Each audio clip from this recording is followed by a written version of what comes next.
Welcome to the Forecast by Bambuser, your guide to the future of retail, tech, and innovation. We bring you insights from the world's frontrunners so you can stay ahead of the curve and win big. Let's go. Today's episode is for anyone who's ambitious about building a fulfilling and impactful career. We have the honor of welcoming Iris Epple-Righi, a powerhouse in fashion, consumer electronics, and e-commerce. Iris has held the role of CEO at luxury fashion house Escada and now serves on several boards across industries, including Bambuser's own board of directors. In this episode, we will learn how Iris has deliberately shaped her own career, what skills and values she cultivated to get where she is, and how she stays on top of trends and movements within her industries. This is a great one. Enjoy. Hi, Iris. Hi. So good to have you. Thank you for having me. So you've had a very fascinating career with leading iconic fashion houses and really shaping the future of global brands. So I'm really excited to have this conversation with you today, to go deep, but also to have a very, get out some really interesting recommendations and your view on where retail is going. But before we start to discuss your view on leadership and everything we talked about, can you tell me more about yourself? Who is Iris and who's behind the titles and the resume? So thank you so much for having me. And as I told you before, it's my very first podcast. So I'm thrilled to be here. You always have to have the first podcast, right? Yeah, exactly. So who is the person behind? I'm 60. I just turned 60 this year. So I'm an old soul already. I'm German. Nice. I'm married. We're in Germany. Well, now I'm living in Munich, but I grew up in a super small village in southern Germany. So if I would speak German, you would hear my very strong accent. So I'm talking more Swabian German than anything else. I would love to hear you speak German. Maybe at another time. Another time. And the funny thing is, I think which happened at a very early stage. My grandmother had a grocery store in that little village, so really like a moms and pop store, like the old style, really old style. And I spent really a lot of time there, and I think it pushed me into retail at a very, very early age. What's an early age? Oh, I was there like after kindergarten, every day after kindergarten, because kindergarten was from there 2 minutes walk, and my mother worked also in the store. And so whenever kindergarten was finished, I came from kindergarten to the grocery store, and then what did you do? I'm curious. Oh, I did restock the shelves. And when I was 7, I still remember sometimes, like not in a lot of cases, but sometimes then I was sitting at the till.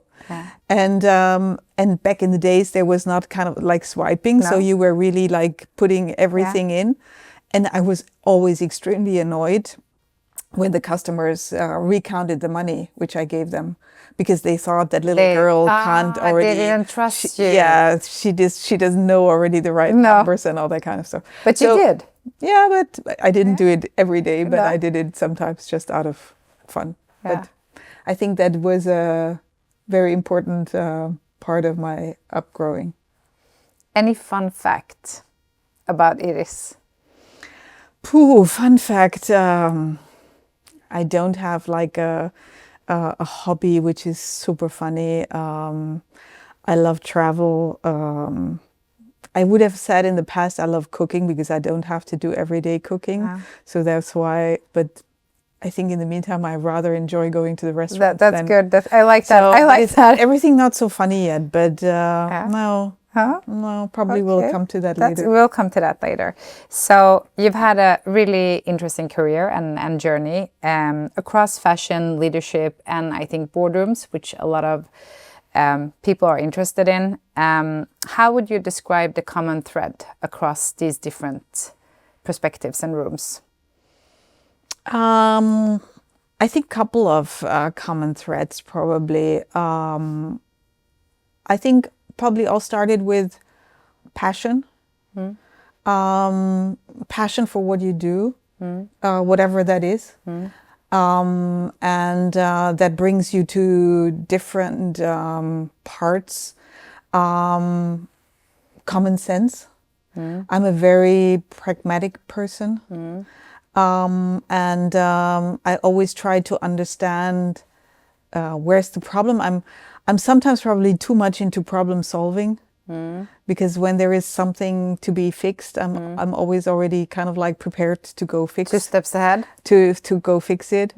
And I think what I just told about the grocery store, to understand the consumer, and say that nowadays is extremely difficult. It is. And a lot of companies say they're consumer centric and whatever. Customer obsessed. Exactly. And I think in reality, not a lot of them truly live it, you know?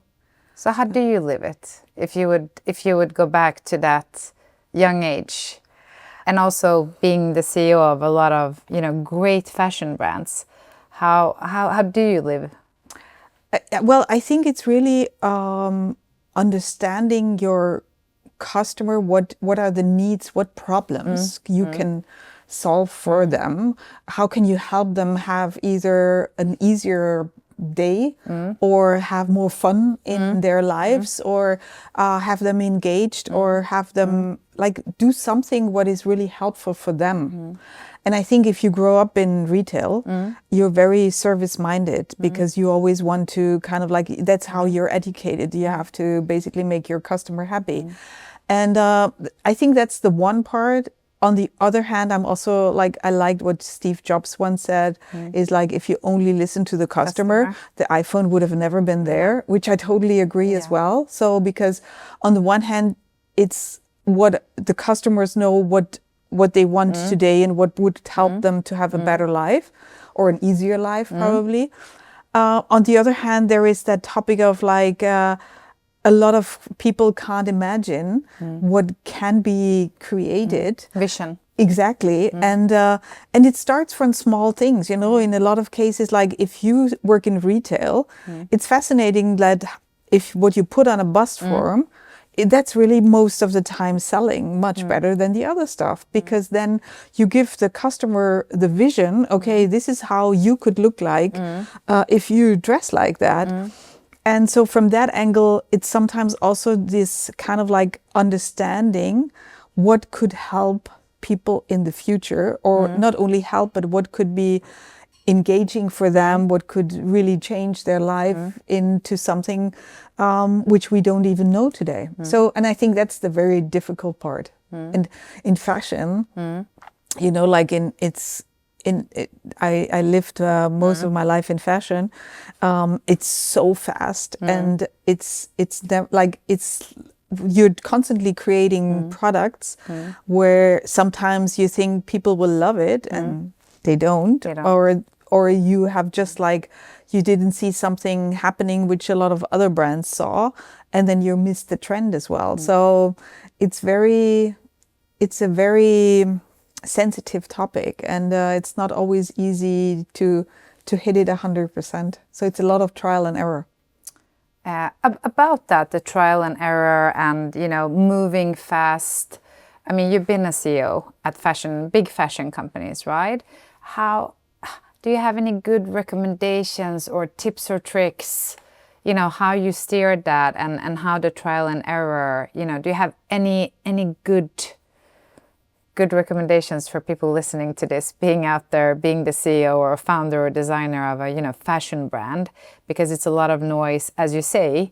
You have to keep the simplicity, as you're talking about, and be pragmatic, because I think that what I would put into pragmatic is also keeping things simple, right? Yeah.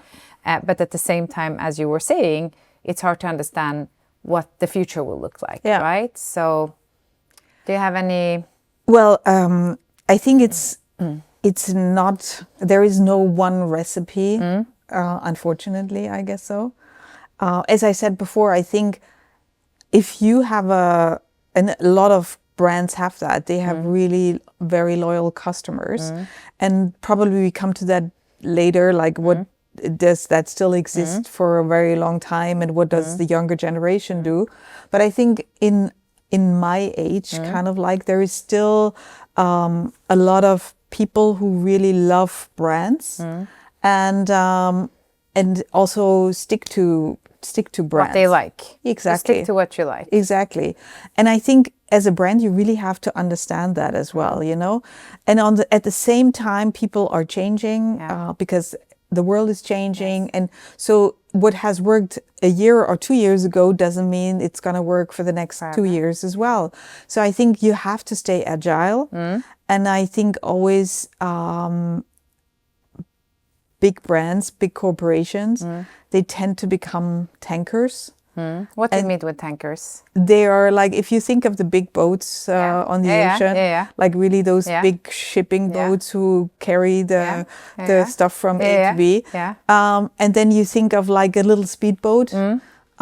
You want to be that little speedboat, still with a big organization as well, because you have to be able to change and to see much faster than what that tank. If you steer that tank and you do a little movement on the wheel, probably takes like half an hour, an hour till you see that in the sea. And you want to be that little speedboat. And saying that, I think that's probably one of the biggest challenges for big companies. Because I think a lot of the big companies tend to become tankers, which are then not agile anymore. And I think that's kind of like... On that topic, I think it's pretty interesting. We at Bamboozer, we work with many of the bigger, major global brands. And as you say, I think one of the things that I've noticed is also they want to be fast to innovate because they're quite, I would say, into innovation and being fast to market. But I think one of the, like working with tech in retail, is that they're also sitting with systems that are super old. The backends, the CRM, they've invested because the cloud wasn't there, I would imagine, when you were, the CEO of Escada? No.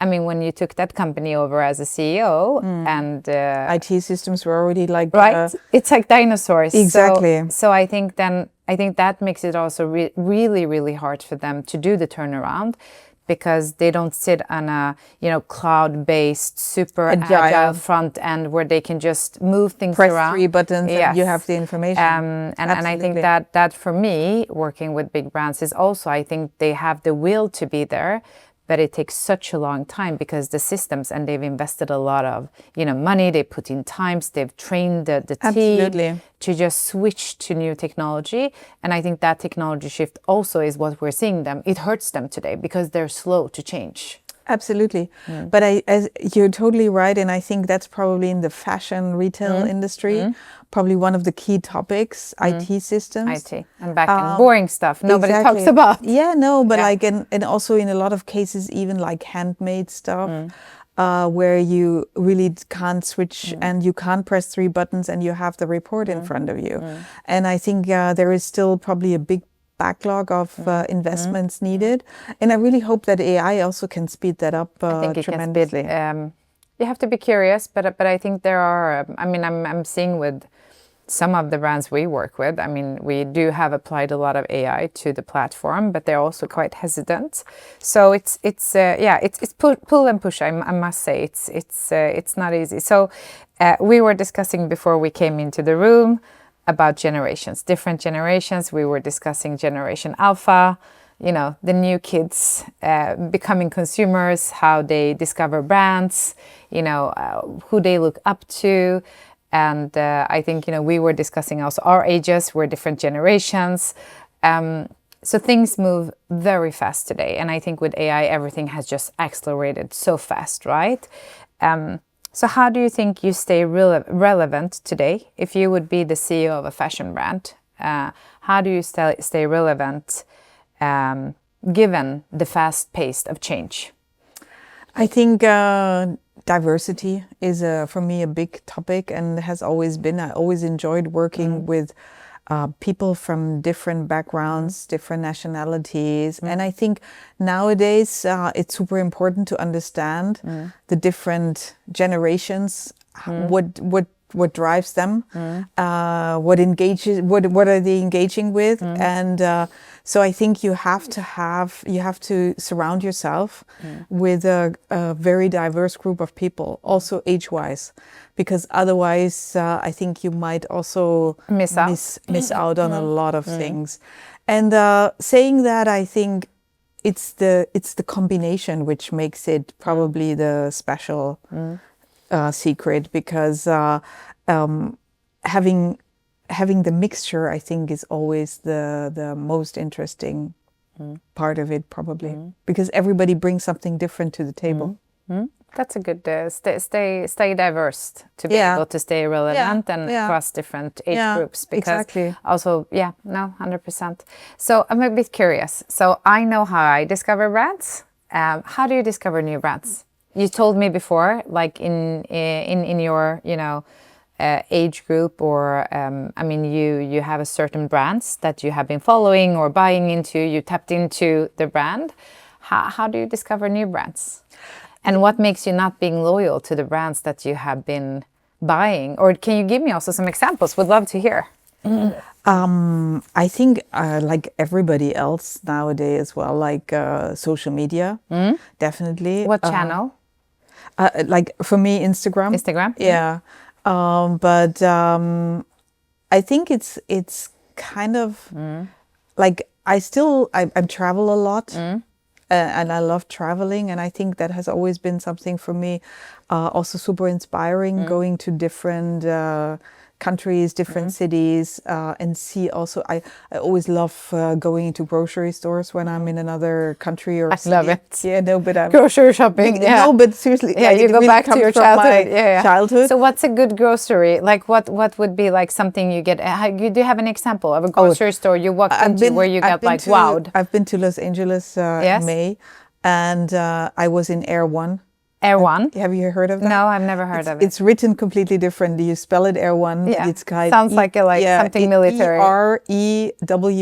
EREWHON. Yeah. And it's like probably you heard about the Hailey Bieber drink, which everybody in Beverly Hills is talking about. So you buy that Air One. Okay. And you can only buy it there. I don't know, but like at least that's how I think people get very famous. Social media. Okay.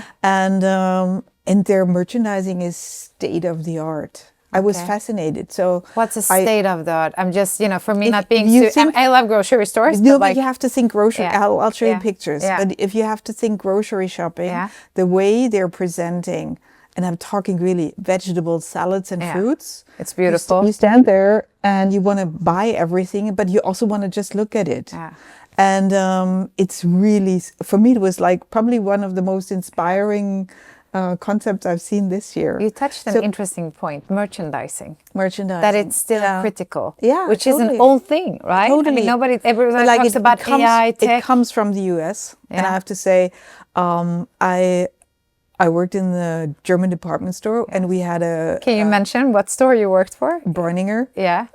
And I was there 14 years. And today it's called KaDeWe. No. Okay. No, it's I'm wrong. the Bräuninger group. Okay, good. All the stores are called Bräuninger. Okay. And back in the days, and I'm talking like really 25 years ago, we already had a consultant from the US. Yeah. Because you could really see, and especially we had then a visual merchandising person also coming from the US, because visual merchandising like 25 years ago was not a topic in Europe. And interesting. And the US was already like a master in visual merchandising. And so the CEO back then, he was pretty fast forward and said like, okay, let's get somebody from the US in. And that was for me something really super interesting to see, because the US was with everything, like she was talking about eBay when we, like everybody here said like, what are they talking about, like, so sometimes it's like, that's why I'm saying traveling around really also gets you into new trends and new brands and new concepts, but also new ways of living, even though. Interesting. I have to go there next time Air I'm One. in LA. Air One. Yeah, I'm going to write that one up. So you led some of the most iconic fashion brands. Can you give me an example of one of the brands that you were leading? So I was working. We can just share. I was working 10 years for Tommy Hilfiger, and then 3 years for Calvin Klein. And it was because when I started at Tommy, it was in 2003, so already a long time ago. Tommy Hilfiger was just like in the European office in Amsterdam. We just had we were 300 people, and the company probably did 300 million turnover in Europe. Was small. Was very the new kid on the block, and in the journey of me staying there, the company was then bought by PVH, and they owned Calvin Klein, and so we got basically the both brands into one company. And so I took over in 2013. I took over Calvin Klein for Europe, which was super exciting because the company was not doing so great, or the brand was not doing so great in Europe, was really not in the best shape, let's put it this way. And we really changed everything. So from product to stores to marketing, really the whole shebang. Was a lot of hard work, but it was really you could say after 1 year, it really was kind of like we switched, and everything went up and grew amazingly. And I think was very rewarding to see that once you really are also willing to change basically everything. Which is also risky. Yes. But it really worked, and so probably that was the most rewarding piece of your career, of my career. Interesting. I love Tommy. So they were actually one of our first customers early day at Bambuser, and I remember I got an email from Tommy Hilfiger himself. So if you're listening to this or watching this, Tommy, hi, we love you. And he's a great guy. And I was shocked because he's 80 plus something. No, he's now in 70, the 70s. 70, yeah, 70. Yeah, but he's really... But he feels like 45. Yeah, and he's super nice curious, guy. super into new things, very into tech. So I must say I was so amazed. A real role model. Real role model still, hard worker, super impressed. So love the story. Great guy, yeah. Being a CEO, merging companies, leading companies. When did you feel was the first time in your career where you found your own voice in leadership? Probably, I think that grows over time. I think my first leadership experience was when I was 25, and I started after university. I was doing an internship at Bräuninger in the department store, and my first stop was to lead a department on the shop floor, and I was 25, and I was responsible for that's really young, for 30 women. Oh wow! And I think that some of them, I would guess, older than you. Back most then. I would say all of them older than me.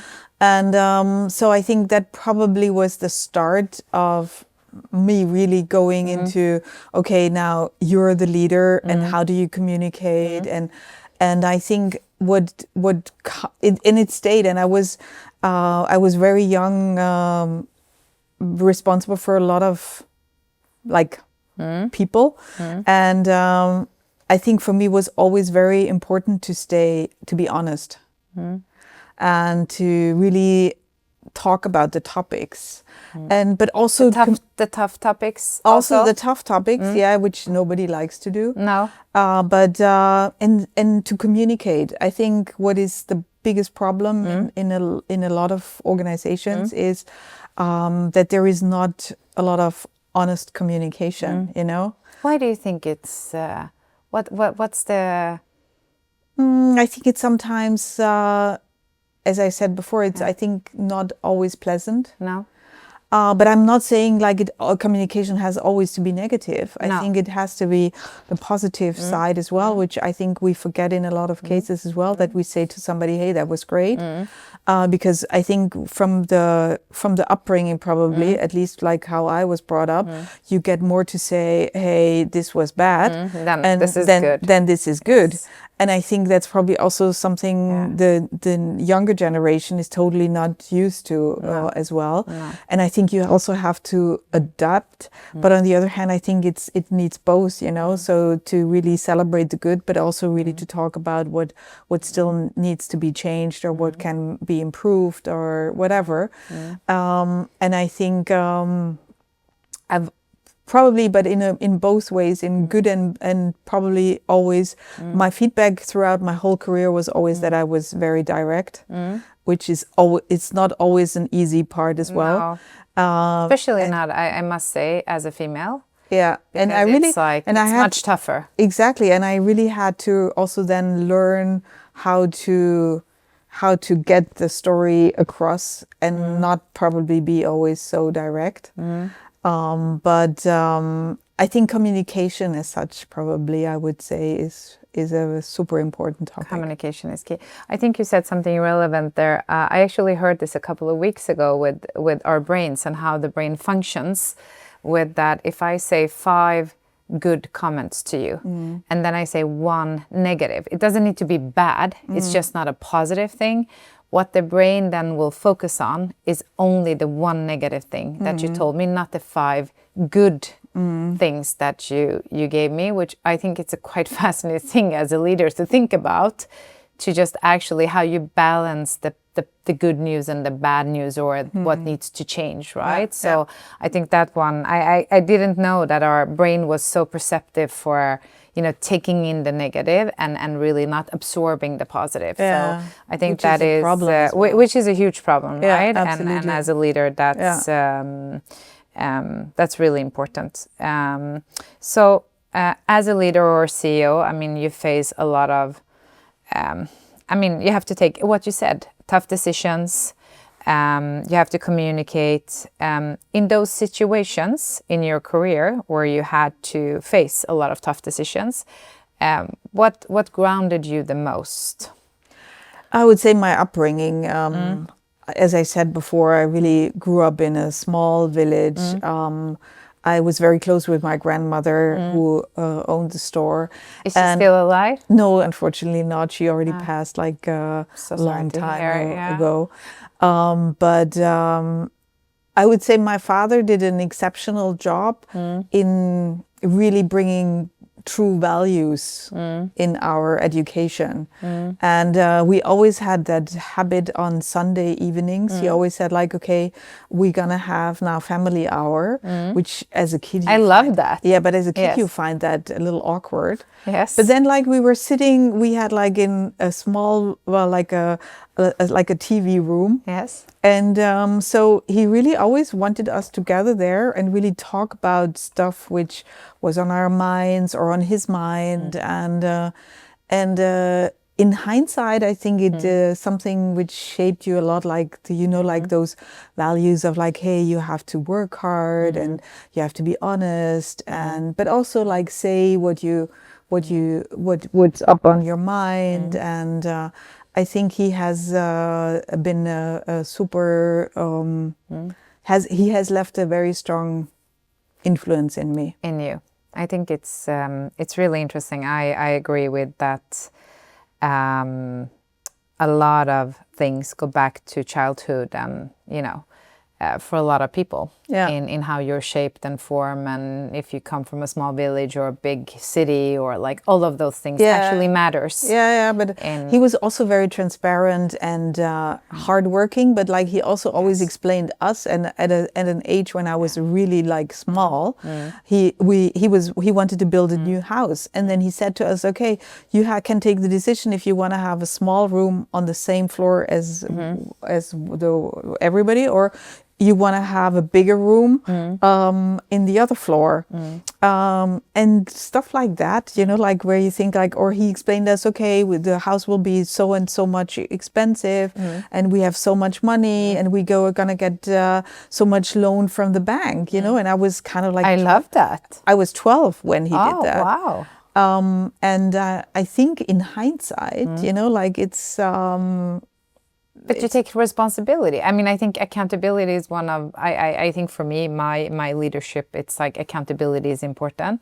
And I think it's not brought on young kids today because you want to protect them. But I think what you're telling me is that he made you be accountable for your decisions or joint family decisions, which of course have shaped you as a leader, right? Yeah, he wanted us to understand why decisions were taken A or B, because there were also money constraints, for example. So he was very transparent about that, and I think he did a very good job. He did a good job in explaining the world to us in a different way. I think so. I love that. Talking about early days, young days, you know, what lessons did you learn early on in your career that still guides you today? Like, do you have one thing you would pick out that would be like this? I would say work hard, and probably that's not so popular nowadays anymore. It depends who you talk to. It's a diverse group of people. Yeah, it resonates with me. A lot. No, but I also think like you can achieve like a lot if you really are passionately behind it, you know. That's what I talked about passion before also. And I think I want to combine the hard work for like for your goals as well, and also give that to other generations of like, I sometimes have the feeling that the younger generations think we had it always 100%. Everything there was always there, like it is for them today. And I just had the other day a conversation of like, oh yeah, you guys could buy houses so much easier. We can't afford that nowadays anymore. I said like, stop it, wait a minute. No. The currency is, buying a house was like not easy for our parents, because they had basically a loan from the bank till they went into retirement. And it's the same for us, and it's the same now for you guys. So it has, but in their perception, they think, oh, for us, everything was super easy. Yes. And I think that's work hard. I like that. It's simple, and it's not. One question, I think I also talk a lot about passion. I think passion is key. How would you, if you're a young person listening to this conversation, and how do you describe passion? How do you understand that you have passion for something? If you don't feel like, I think, as you know, I have my husband has had a strong connection with Karl Lagerfeld, and he always said like he doesn't need holidays because his work is his fun to him. And that's why he doesn't want to stop it, and that's why he doesn't need holidays. Now, that's probably the extreme passion, but I think if you do something which if you really like to do, you know, I was always working many hours in my previous life, and yes, sometimes I also thought like, now it's a lot, but still I liked it, you know, and therefore it keeps you going as well. And I also enjoyed so incredible things, you know, like traveling the world and meeting so many different people, which I always loved, and seeing stuff. So when I was probably 26, I was my first time in New York as a buyer. And in the evening, my feet were hurting because at one point I wanted to try on every shoe. And like, but you know, you get so excited because it's new and it's kind of like inspiring. Shapes you. Yeah, also. and it shapes you. And I think if you do something just to get the money, then I think it feels much more like work. A job. Like like a job. I agree with you. And I think it's not that we have only positive days. No, that's not the case. No. But I think, and whatever gives you joy, for me was always working with other people, which really, I'm not the person who is happy sitting in the office, by yourself the whole day. I always like to interact with different people. Be on the shop floor. Yeah, also, which It's fun. yeah. So if we go back and you would be able to send a message or a voice note to your younger self, what would you say? Don't worry. Everything's gonna be okay. Everything's gonna be okay. That's good. That's a good. Yeah. I think that's one of the best. I think it's so hard to get caught up. Yeah. And stressed. Yeah. And exhausted and just like, and I love that it's also very much a mindset, right? Absolutely. Just telling yourself that things are gonna be okay. Yeah. Yeah. Yeah. No, I love that. Let's keep it simple. Yeah. I think we touched upon it before when we were in the makeup room regarding, how to stay relevant with innovation and also at the same time staying true to your brand values, right? Because that's really hard. We were talking about newer generations. I mean, back in the days, there were very few channels. If you did a marketing campaign, you had very few channels, I mean, to choose between. Today, it's an ocean of channels. Where do you start? Like, how would you like resonate around that, right? So we take an example. If I'm an iconic brand, Cartier, right? Super iconic brand, old brand, right? How do they innovate but still stay true to their brand values? I think it's a good example, actually, Cartier, because I'm fascinated how they have achieved to reach a pretty young consumer. My stepdaughter is totally in love with Cartier products. She's 31, and from her first salary, and she really insisted as well. We had to go with her to Cartier, and she wanted to buy herself a bracelet. Not the bracelet she got from us later on.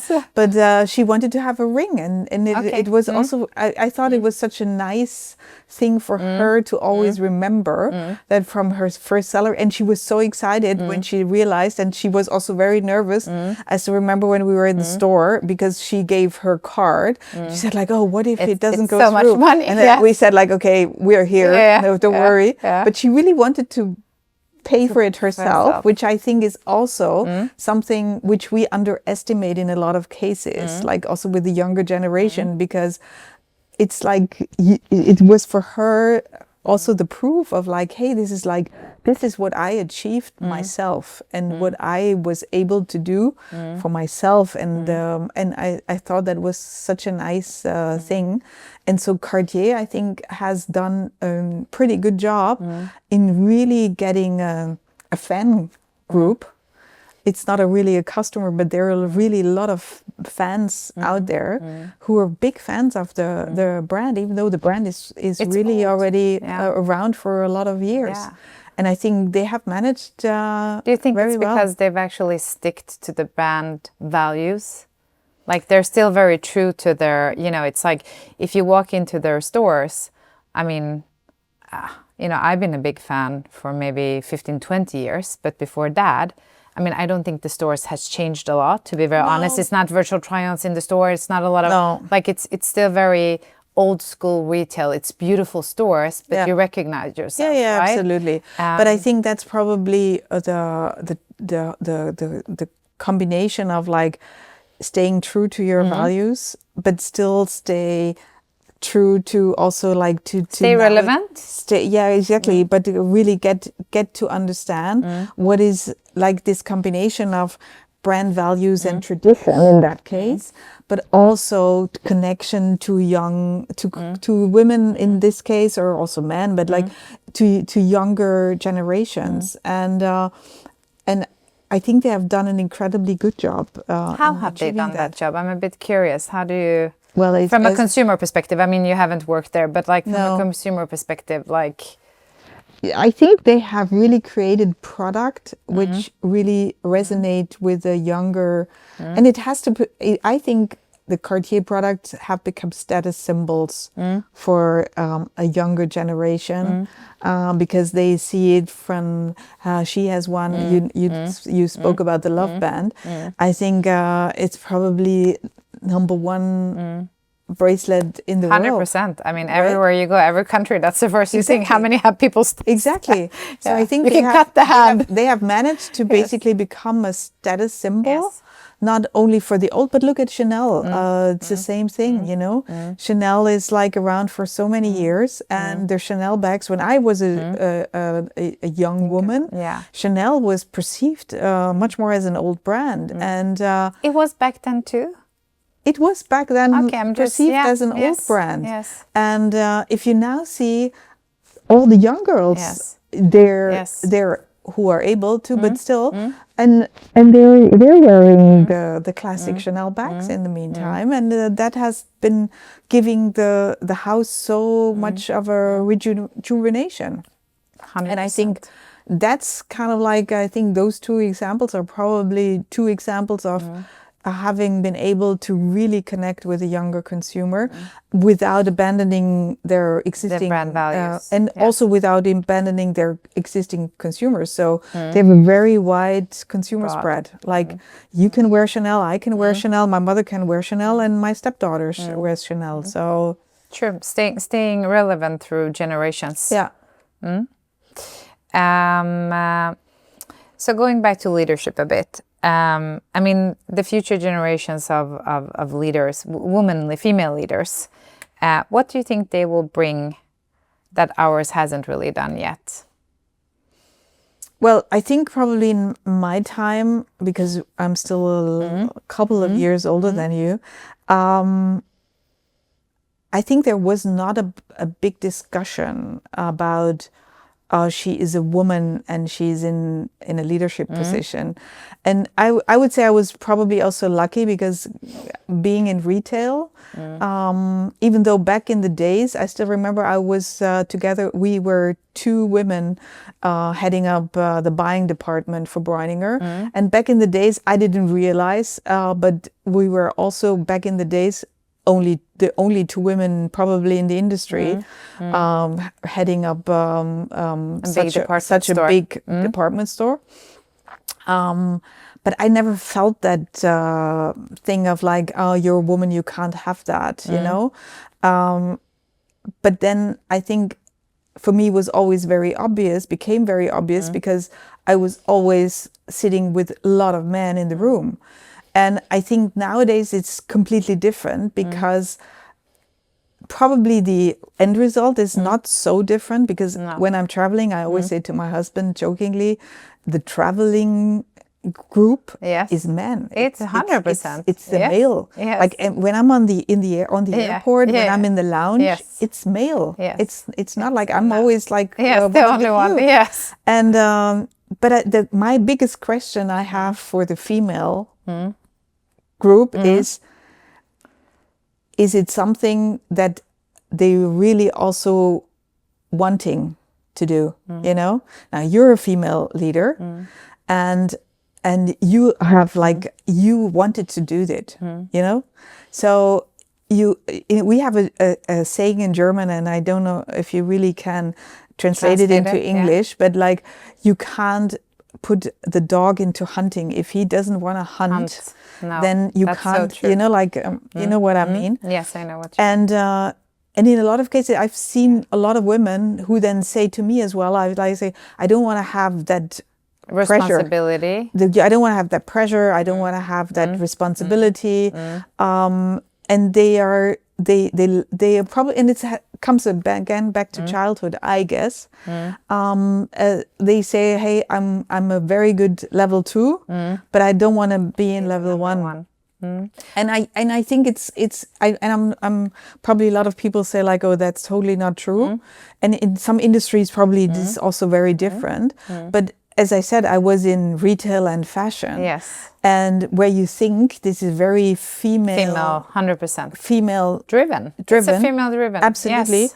Customers. But if the higher you come up, there are not a lot of women there. So I think you touch upon a very, very important and I think a really critical point of view, which is, I believe a lot of women then gets the chance to rise to a leadership position or a CEO, but I think the problem is ourselves too, because we decline.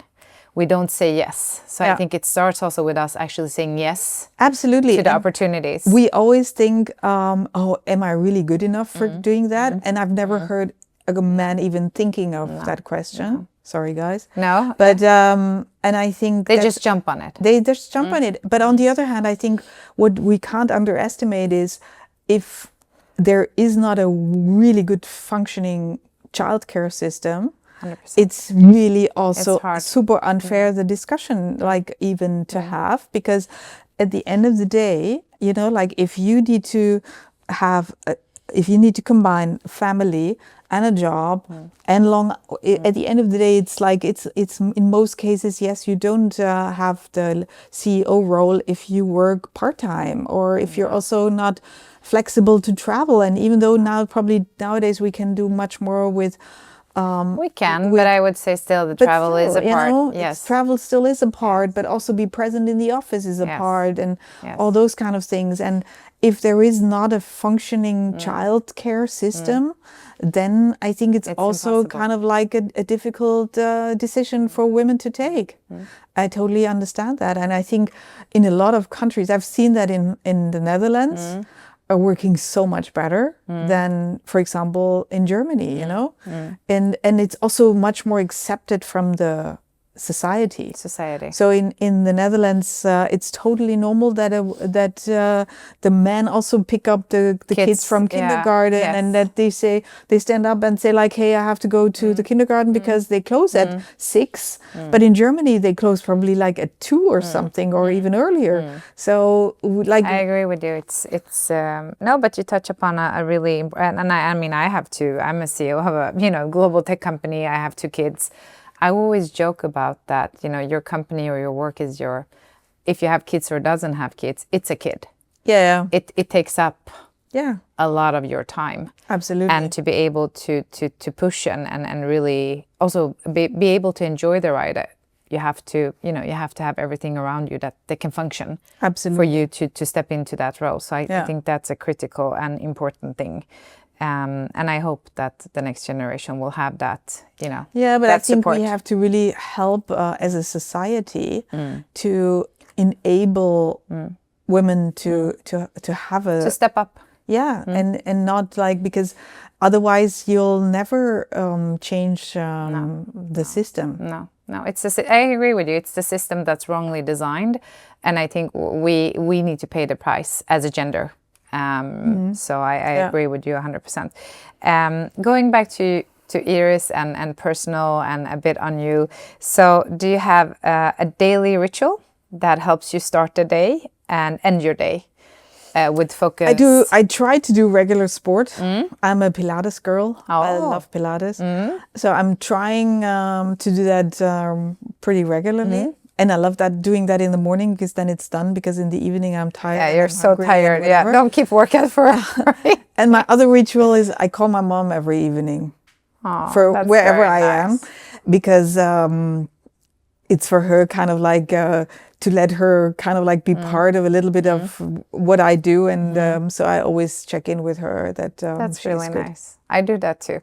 I think moms are superheroes. Yeah. No matter how old or young you are, it's like we love the dads too, but it's something special. Yeah, unfortunately, my dad passed, but that's why I'm calling her every evening. Yeah. And if I don't do it once, she tells me the next day. Upset. She tells me the next day, where have you been? Yeah. And, because she doesn't call you, no, right? She doesn't no, she doesn't. They're not that proactive. It's kind of like only one way. It's one-way communication. I love that. It's the same with me.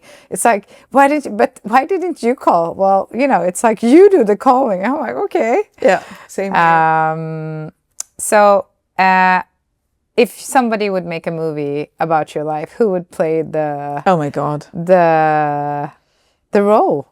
I think the head, I think nobody would want to watch that movie. Yes, I think a lot of people would love to watch that movie. I think you have a really fascinating life, and it's interesting starting that young, on a shop floor working. I think, you know, it's and that has really shaped you as a person. And I love inspiring people that you can come from, you know, doesn't need to be that you come from a family that you know, you can come from very, you know, quite simple circumstances, and you can make your way all of the way up, right? Yeah. With passion, work, like what we've discussed, because being passionate, working hard, believing in yourself, you know, all of those things that we have discussed. Yeah, true. I still don't. I'm probably the only one which I really like. I like a lot of actresses, but I like Julia Garner. She's amazing. Even though she's blonde, but... yeah, it doesn't matter. I mean, it's you can choose, right? Yeah. Your imagination sets the bar. Yeah. So this is a fun question. If you could choose anyone, dead or alive, to sit next to a nice dinner, who would that person be and why? My grandma. Nobody fancy, nobody famous. No. I would really like to see her again. Yeah, I love that. It's very sweet. I would love to meet her too. Yeah. So my last question, and a fun one. So at Bamboozer, we always actually start like and end conversations with, if you would choose a walk-on song, what would that song be? I have a spontaneous one here too. Yes. Cher, Strong Enough. I like that one. I love that song. It's a nice song. And I think that... maybe I'll listen to that one tonight. No, but I think that's really also for us. Like, and it doesn't say necessarily strong enough to live without you, but it's still like independence has been probably one of my key drivers throughout my whole career. I wanted to become, even though I was very close with them, I wanted to be independent from my parents, and I still have that even today with my husband as well. And he said that in his speech for my 60th birthday, and he said like, you're a very independent woman, and for you, independence was and is very important. And I think that's something which is, I don't know why, but it's I really like being independent, and that doesn't mean emotionally, because emotionally you always get dependent as 100%. well. But for me, like to be able to take my own decisions and have my own money, and really don't have to think of like, hey, do I have to... Yeah, do I have to call someone to get permission? Yeah, exactly. I think independence was always one of my drivers. I love that, and I think that's also looking to the younger generations to build that independence and be strong is critical, right? Absolutely. And it's a hard thing to do, and I think you touch upon you know, conversations that are not easy to have. I mean, people don't talk about money. It's not a nice thing to talk about. But I had a meeting with a client, and it was a fun discussion, and she asked me, what drives you? And I say, joy is the number one. I think joy is important. And the second one is money. And she said, oh, that's why money? And I said, but money is power. And I want to have a seat at the table. I want power. And the only way to get power is to actually have money in this world. And I think that's, you touch upon those things that are important. I don't want them to, I want them because it enables me. Absolutely. To get a seat at the table and get my voice heard. Absolutely. And a friend of mine, he asked me, he has 2 daughters, and the younger one is very smart, extremely good, finished school. And then he said to me, can you not talk to her because she doesn't really know what she want to do? And then I spoke to her and I said like, okay, what do you want to study? And I said like, okay, number one, think of it before you take the decision. What can give you, and it doesn't mean like you have to earn a lot of money, but like what job do you want to do where you can do it with passion, and you can have an independent life. And it doesn't mean that you don't want to take anything from anybody else, but I think it's something which drives you and gives you another self-esteem as well. 100%. I will add that song to my playlist. I love it. Iris, thank you so much for being so generous and transparent and direct. I love it, and I hope that everyone gets as inspired as I have been by our conversation. Thank you so much for having me. Thank you. Thank you.